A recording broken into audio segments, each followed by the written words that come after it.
अस्सलाम वालेकुम friends and welcome to doctor Mufeed YouTube channel. दोस्तों, आपने लाइफ में पैंट्स तो बहुत सारी एग्जाम की देखी होंगी, लेकिन क्या आप लोगों ने कभी नेक्रो पैंट्स का नाम सुना है?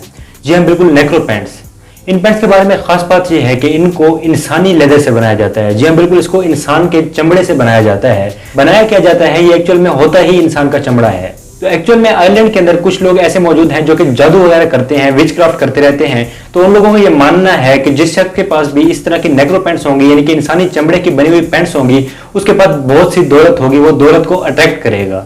और इस वक्त दुनिया में सिर्फ एक ही ऐसी पैंट मौजूद है और वो भी आइसलैंड के एक म्यूजियम में मौजूद है।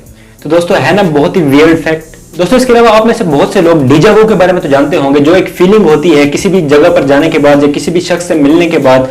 एक ऐसी फीलिंग होती है कि जो अब मेरे साथ हो रहा है ये पहले हो चुका है। इस फीलिंग को डेजा वू कहा जाता है। शायद इसके बारे में तो आप सब जानते ही हों, लेकिन ज्यादा अमेजिंग फन फैक्ट ये है कि इस फीलिंग की अपोजिट भी एक फीलिंग होती है, उसको जमैस वू कहा जाता है। जी हाँ, बिल्कुल, जमैस वू कहा जाता है। और ये इस फीलिंग की बिल्कुल अपोजिट होती है। और ये एक ऐसी फीलिंग होती है जिसमें इंसान को अपनी फेमिलियर चीजें, यानी कि ऐसी चीजें जिनको इंसान पहले से जानता होता है, वो बिल्कुल ही अनजान लगने लग जाती हैं, वो बिल्कुल ही अनफेमिलियर लगने लग जाती हैं। फॉर एग्जाम्पल, इंसान को अपने ही रिश्तेदार अनफेमिलियर लगने लग जाते हैं, या कोई भी इंस्टीट्यूट वगैरह, जिस तरह का कोई स्कूल होता है। अगर कोई इंसान बचपन में किसी स्कूल में पढ़ता रहा है तो बाद में अगर वो स्कूल को देखता है तो उसको ऐसा लगता है कि क्या वाकई मैं स्कूल में पढ़ता रहा हूं।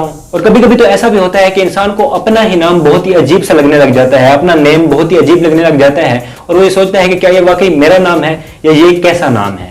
तो क्या आपको कभी ऐसी फीलिंग आई है? मुझे कमेंट सेक्शन में जरूर बताइएगा। दोस्तों, इसके अलावा एक बहुत ही अमेजिंग फन फैक्ट ये भी है कि बहुत ही पास्ट में, यानी कि बहुत ही पुरानी बात है कि एक बार एक शख्स अपने घर से दूर कहीं ट्रिप पे गया, और जब वो दूर चला गया तो उसके बाद उसकी बीवी की तबीयत खराब हुई, और जब तक उसको खबर पहुंची और वो अपनी बीवी के पास वापस पहुंचा, तब तक उसकी बीवी की डेथ हो चुकी थी और लोग उसकी बीवी को दफना भी चुके थे। तो ये देखकर उसको बहुत ही ज्यादा सदमा पहुंचा, और उसके बाद उसने 45 साल तक मुसलसल मेहनत की।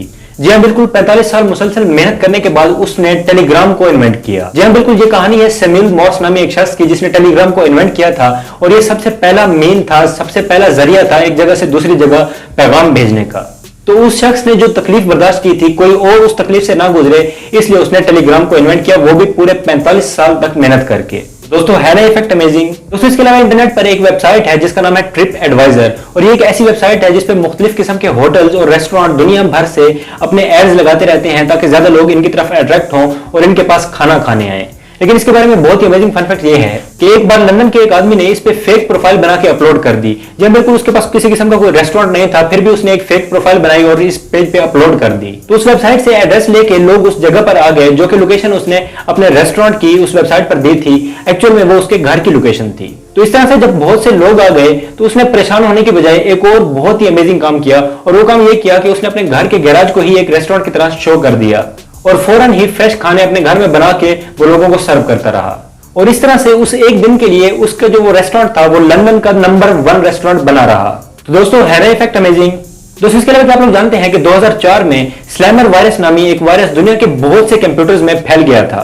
जी बिल्कुल, ये बहुत से कंप्यूटर्स में फैल गया था और इसने तकरीबन 15 मिनट के अंदर ही इंटरनेट को बिल्कुल डाउन कर दिया था। और इसी एक वायरस की वजह से बहुत सी कंपनीज को उस दौर के $1 मिलियन का नुकसान हुआ था। जी बिल्कुल, उस दौर के $1 मिलियन का। और इससे भी ज्यादा हैरान कर देने वाली बात यह है कि आज तक इस वायरस को बनाने वाले और फैलाने वाले शख्स का पता नहीं चल सका। दोस्तों, इसके अलावा एक और फन फैक्ट ये भी है कि फिलीपींस में एक रेस्टोरेंट है जिसका नाम है इज़दान फ्लोटिंग रेस्टोरेंट, और इस रेस्टोरेंट में दूसरे रेस्टोरेंट्स की तरह ही खाना तो सर्व किया ही जाता है, लेकिन इसके बारे में एक फन फैक्ट ये है कि अगर आप इस रेस्टोरेंट में खाना खाने आए हैं और आपको अपने किसी भी रिलेटिव से गुस्सा है, किसी भी वजह से आप एंग्री हैं, आप गुस्से में हैं, तो आप खाना खाने के बाद बर्तनों को एक स्पेसिफिक दीवार पे मार के तोड़ सकते हैं, यानी कि आप अपना गुस्सा बर्तनों पे निकाल सकते हैं। बर्तन तोड़ के आप अपने गुस्से को कम कर सकते हैं, और वो जगह जहां बर्तन तोड़े जाते हैं वो कुछ इस तरह की दिखती है। तो दोस्तों, है ना इफेक्ट अमेजिंग। दोस्तों, इसके अलावा शायद आपने ये कभी एक्सपीरियंस किया होगा, अगर एक्सपीरियंस नहीं किया तो सुना तो जरूरी होगा कि जो दांत का दर्द होता है ये बहुत ही खतरनाक दर्द होता है। यानी कि जब भी हमारे दांत में दर्द हो तो ये बहुत ही अनबेरेबल होता है, बहुत ही शदीद दर्द होता है। लेकिन क्या आप लोग जानते हैं कि ये इतना ज्यादा शदीद होता क्यों है? जब भी हमारे दांत खराब होते हैं तो इतना ज्यादा दर्द क्यों होता है? तो इसकी रीजन ये है कि हमारे जो दांत होते हैं इनके साथ हमारी नर्व्स डायरेक्टली कनेक्टेड होती हैं, और वो नर्व्स हमारे ब्रेन के साथ फिर डायरेक्ट कनेक्शन में होती हैं। यानी कि हमारे दांत हमारे ब्रेन के साथ डायरेक्ट कनेक्शन में होते हैं नर्व्स की मदद से। तो इसी वजह से जब भी दांत में कोई तकलीफ होती है तो हमारे ब्रेन को वो पेन बहुत ही ज्यादा इंटेंस फील होता है। और जहां दर्द की बात हो रही है तो इसके बारे में एक और फन फैक्ट भी आपको बताता चलूं कि क्या आप लोग जानते हैं कि दुनिया में जो सबसे खतरनाक तरीन यानी कि सबसे शदीद तरीन दर्द होता है वो किस चीज का होता है, यानी कि सबसे शदीद तरीन दर्द जो इंसान की बॉडी को महसूस हो सकता है वो कौन सा दर्द होता है। तो आपको जानकर हैरत होगी कि अगर कोई इंसान जिंदा हो और उसको आग लगा दी जाए, यानी कि जिंदा इंसान को आग लगा दी जाए, तो उस बर्निंग का जलने का जो पेन होता है वो दुनिया का सबसे ज्यादा इंटेंस, सबसे ज्यादा शदीद तरीन दर्द होता है। तो इसीलिए हमें आग से डिस्टेंस बनाए रखना चाहिए। दोस्तों इसके अलावा अगर आपने कभी स्पेस सूट देखा है, यानी कि वो सूट जो एस्ट्रोनॉट स्पेस पे पहन के जाते हैं, तो आपको ये मालूम होगा कि वो बहुत ही एक बड़ा सा, बहुत ही बल्कि मोटा मोटा सा सूट होता है। लेकिन क्या आप लोग जानते हैं कि उसके अंदर क्या होता है? आपने बाहर से तो उसको बहुत बार देखा होगा, बहुत सी पिक्चर्स में, इंटरनेट वगैरह पे देखा होगा, लेकिन क्या आप लोग जानते हैं कि उसके अंदर क्या होता है?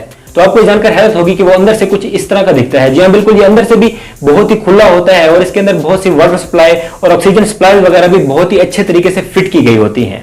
और इसका जो इंटीरियर होता है वो कुछ इस तरह का दिखता है। दोस्तों इसके अलावा एक बहुत ही शॉकिंग फन फैक्ट ये है कि जितने भी ऑरेंजेस या लेमन आप घर में इस्तेमाल करते हैं या अपने लाइफ में जितने भी ऑरेंज या लेमन खाए हो, ये सब के सब आर्टिफिशियल हैं। जी हाँ बिल्कुल, ये आर्टिफिशियल हैं। अब आप ये सोच रहे होंगे कि ये आर्टिफिशियल कैसे हैं, इनके तो अपने दरख्त होते हैं और ये दरख्त पर उगते हैं।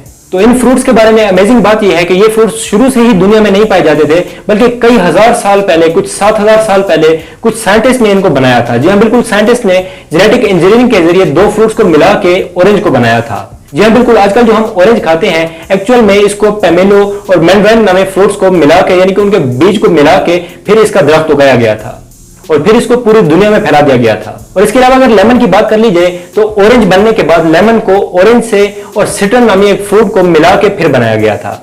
तो दोस्तों है ना फैक्ट अमेजिंग? दोस्तों इसके अलावा अगर मैं आपसे पूछूं कि अगर किसी बिल्डिंग में आग लग गई है तो अब उस आग को किस तरह से बुझाया जाएगा, तो यकीनन आप लोग कहेंगे कि या तो फायर एक्सटिंग्विशर की मदद से या फिर पानी की मदद से। लेकिन क्या आप लोग जानते हैं कि दुबई में जो आग बुझाने की टेक्नोलॉजी है वो काफी ज्यादा एडवांस हो गई है। जी बिल्कुल, ये चीज जो आप इस वीडियो में देख रहे हैं ये एक ट्यूब है और इसको थ्रोएबल फायर एक्सटिंग्विशर कहा जाता है। तो जिस भी बिल्डिंग में आग लगी हो, अगर इस चीज को उस बिल्डिंग के अंदर फेंक दिया जाए तो ये वहां जाके अपने अंदर का केमिकल को रिलीज कर देती है और वो केमिकल सारी की सारी आग को बुझा देता है। और इसके अलावा दुनिया में कुछ ऐसे ड्रोन्स भी आ गए हैं जो बिल्डिंग्स में लगी आग को बुझा सकते हैं।